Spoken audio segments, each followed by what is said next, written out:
AD 30. 40 വർഷം ഒന്നും സംഭവിച്ചില്ല. അതിവേഗതയിൽ സൂര്യൻ ഉദിച്ചു അസ്തമിച്ചു. കാലചക്രം അതിവേഗത്തിൽ പാഞ്ഞുപോയി. 4 പതിറ്റാണ്ട് അതിവേഗത്തിൽ മാറി. യഹൂദന്മാർ കൂടുമ്പോൾ ഇങ്ങനെ പറയുമായിരുന്നു എന്ന് ഞാൻ വിചാരിക്കുന്നു. അയ്യോ, ആ റോമൻ ഗവർണർ പിലാത്തോസ് അവൻ എന്തൊരു ഭീരുവാ. അവൻ എന്താ പറഞ്ഞത്? യേശുവിന്റെ ചോര, യേശുവിനെ കൊന്നാൽ കുറ്റമുണ്ടെന്ന്. നമ്മൾ അന്ന് ഏറ്റെടുത്തതല്ലേ ഇവന്റെ ചോരയ്ക്ക് വില പറയാമെന്ന്. കൊല്ലം 40 കഴിഞ്ഞില്ലേ, ഒരു ചുക്കും സംഭവിച്ചില്ലല്ലോ. അങ്ങനെ പറഞ്ഞ് 40 വർഷം യഹൂദന്മാർ കഴിഞ്ഞു. സ്നേഹിതന്മാരെ, സ്വർഗത്തിലെ ദൈവം തന്റെ പുത്രന്റെ ചോര വിലയ്ക്ക് വാങ്ങിയ യഹൂദൻ എന്ന സ്വന്തം ജനം ചെയ്ത കഠിനമായ പാപത്തിനു നേരെ വാളോങ്ങുവാൻ ഈ 40 കൊല്ലം ദീർഘക്ഷമയോടിരിക്കുമ്പോൾ തന്നെ ന്യായവിധിയുടെ വാൾ സ്വർഗത്തിൽ തേച്ച് അവൻ മിനുക്കിക്കൊണ്ടിരിക്കുകയായിരുന്നു. അത് വെട്ടിത്തളങ്ങിക്കൊണ്ടിരിക്കുകയായിരുന്നു. ആരുടെ ചോരയാണോ യഹൂദന്മാർ വില കൊടുത്തു വാങ്ങിയത്, ആ ചോരയ്ക്ക് പ്രതികാരം ചെയ്യുവാൻ എന്റെ ദൈവം തീരുമാനിച്ചു. AD 70 ആയപ്പോൾ റോമൻ സൈന്യാധിപൻ ടൈറ്റസ് തന്റെ പടയാളിയുമായി യെരുശലേമിനെ വളഞ്ഞു.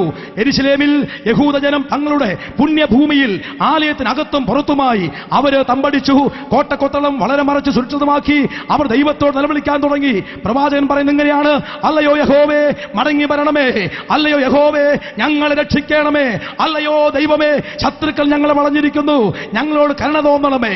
സ്നേഹിതന്മാരെ, യേശുവിനെ ചോര വില കൊടുത്തു വാങ്ങിയ ഈ മൂഢജാതിക്ക് വേണ്ടി പ്രവർത്തിക്കുന്നവനായിരുന്നില്ല സ്വർഗത്തിലെ ദൈവം. അവൻ മൗനമായിട്ടിരുന്നു. ഏറെ കഴിഞ്ഞില്ല, റോമൻ സൈന്യം അകത്തേക്ക് പാഞ്ഞു കയറി. ഏകദേശ കണക്ക് 13,56,000 യഹൂദജാതിയെ അവിടെ വെച്ച് കൊല ചെയ്തുവെന്ന് ചരിത്രം സാക്ഷിക്കുന്നു. യഹൂദന ചോര കുതിരയുടെ കടിവാളോളം ഉയർന്നു.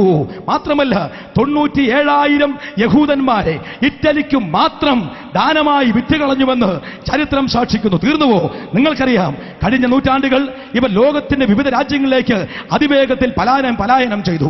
ലോകത്ത് സ്വന്തമായൊരു ഭാഷയില്ല, സ്വന്തമായിട്ട് ഒരു മണ്ണില്ല, സ്വന്തമായിട്ട് ആരാധനാലയമില്ല, സ്വന്തമായി യാഗമില്ല, യാഗപീഠമില്ല, പ്രവാചകന്മാരില്ല, സ്വന്തമായിട്ടൊരു ഭാഷയില്ല, ഒരു പൗരത്വമില്ല. അങ്ങനെ നമ്മുടെ മട്ടാഞ്ചേരിയിലും വന്ന് യഹൂദന്മാർ കഴിഞ്ഞില്ലേ? ഇതുപോലെ ജാതി ലോകത്തുണ്ടോ? ചിന്തിച്ചു നോക്ക്.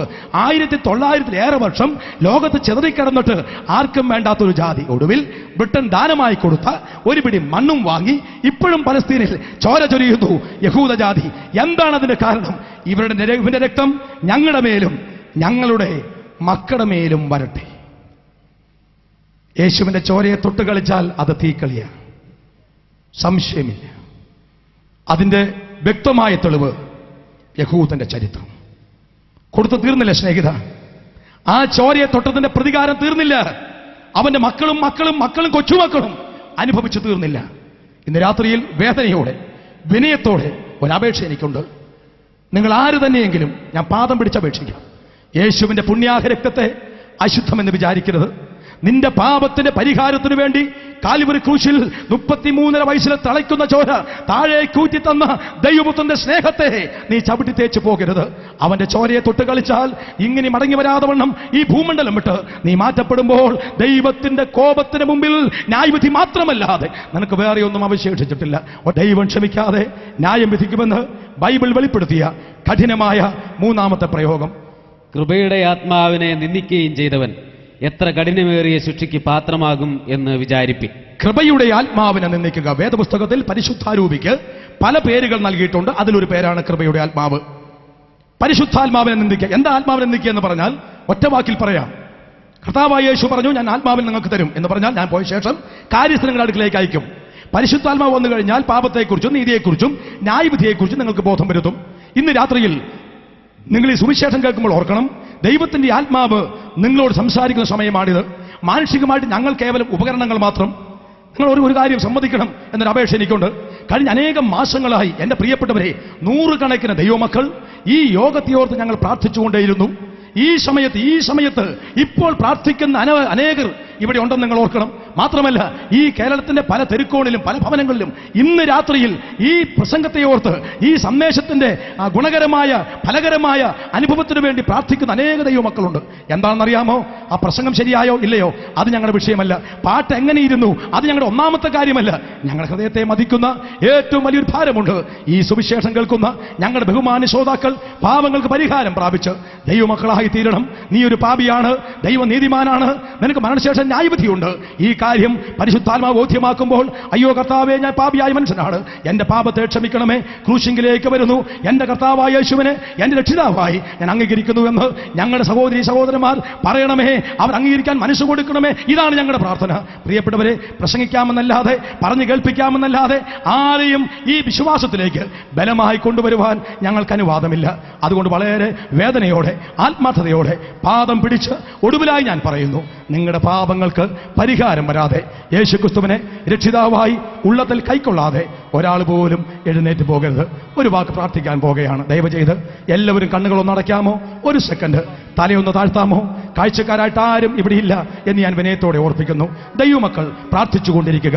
ഇന്ന് രാത്രിയിൽ ക്രൂശിന്റെ മഹത്വം വെളിപ്പെടുവാൻ, ഇന്ന് രാത്രി യേശു ചൊരിഞ്ഞ ചോരയുടെ മഹത്വം വെളിപ്പെടുവാൻ, ഇന്ന് രാത്രിയിൽ യേശുവിന്റെ രക്തത്തിന്റെ വിലയായിട്ട് ചില കർത്താവിലേക്ക് നടന്നു വരുവാൻ, ആ ക്രൂശിന്റെ മഹത്വം കണ്ട് തിരുനാമത്തെ മഹത്വപ്പെടുത്തുവാൻ ഇന്ന് രാത്രി ചിലർക്കിടയാകട്ടെ. നിത്യമായ ന്യായവിധിയിൽ നിന്നും ഇന്ന് രാത്രി ചിലർ ഒഴിവുള്ളവരായി മാറട്ടെ. സ്വർഗം സന്തോഷിക്കുന്ന ശുഭകരമാഗ്രഹം അനുഭവിക്കുവാൻ, നിന്ന മാറി അഭിമാനമുള്ളവരായി മാറുവാൻ, നരകത്തിന്റെ വിധി മാറി സ്വർഗത്തിന്റെ സമാധാനത്തിലേക്ക് വരുന്ന ഒരു രാത്രിയായി മാറട്ടെ. ആരും കാഴ്ചക്കാരില്ലെന്ന് ഞാൻ ഒന്നുകൂടെ ഓർപ്പിക്കുന്നു. ഇപ്പോൾ യേശുക്രിസ്തുവിനെ ഹൃദയത്തിൽ സ്വീകരിച്ച് പാപക്ഷമ പ്രാപിക്കുവാൻ, ദൈവമക്കളാകുവാൻ, സമാധാന സമ്പൂർണമായ ഒരു ജീവിതത്തിന്റെ ഉടമയായി മാറുവാൻ ആഗ്രഹിക്കുന്നവർക്കായി ഞാൻ ഈ പ്രാർത്ഥനാവാചകം ഒന്ന് ചൊല്ലിത്തരാം.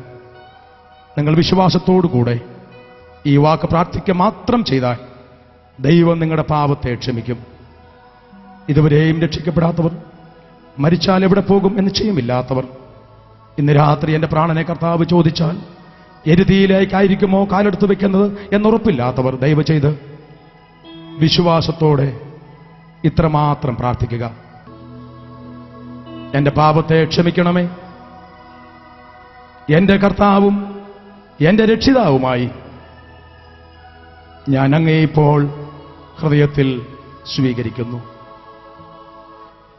നിങ്ങളിങ്ങനെ പ്രാർത്ഥിച്ചുവെങ്കിൽ ദൈവം സാക്ഷി, നിങ്ങളുടെ പാപത്തിന് പരിഹാരം ദൈവം വരുത്തിയിട്ടുണ്ട്. സമാധാനത്തോടുകൂടെ നിങ്ങൾക്കിന്നു മുതൽ ജീവിക്കുവാൻ തിരുവെഴുത്ത് അനുവാദം തരുന്നു. ഒരു നിമിഷം നിങ്ങൾക്കായി പ്രാർത്ഥിക്കാൻ ഞങ്ങൾക്ക് താല്പര്യമുണ്ട്. ഇപ്പോൾ ഈ പ്രാർത്ഥനയിലൂടെ യേശുക്രിസ്തുവിനെ ഹൃദയത്തിൽ കൈക്കൊണ്ട ഇവിടെ ഇരിക്കുന്നവർ ദയവ് ചെയ്ത് ഒരു നിമിഷം എഴുന്നേറ്റ് നിന്ന് നിങ്ങളുടെ സാന്നിധ്യം വെളിപ്പെടുത്തുമെങ്കിൽ, ഇപ്പോൾ യേശുക്രിസ്തുവിനെ എൻ്റെ ഹൃദയത്തിൽ ഞാൻ രക്ഷിതാവായി സ്വീകരിച്ചിരിക്കുന്നു, എനിക്ക് വേണ്ടി പ്രാർത്ഥിക്കണമേ എന്ന് വെളിപ്പെടുത്തുവാൻ ആരെങ്കിലും തയ്യാറുണ്ടെങ്കിൽ ദയവ് ചെയ്ത് എഴുന്നേറ്റ് നിൽക്കുക.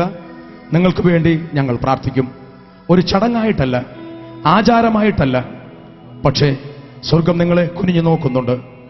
ക്രൂശിൽ ചൊരിഞ്ഞ ചോരയുടെ സമ്പാദ്യങ്ങൾ ഇന്ന് രാത്രി ആരൊക്കെയാണെന്ന് അറിയുവാൻ ദൈവത്തിന് താല്പര്യമുണ്ട്. ഞാൻ ഏറെ നിർബന്ധിക്കുകയില്ല, ഏറെ സമയം തരികയില്ല.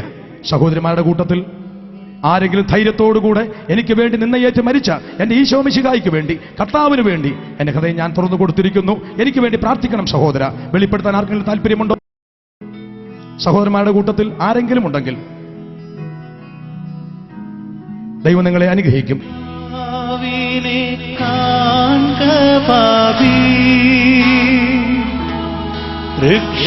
രക്ഷിതാവിനെ കാൺക പാപി,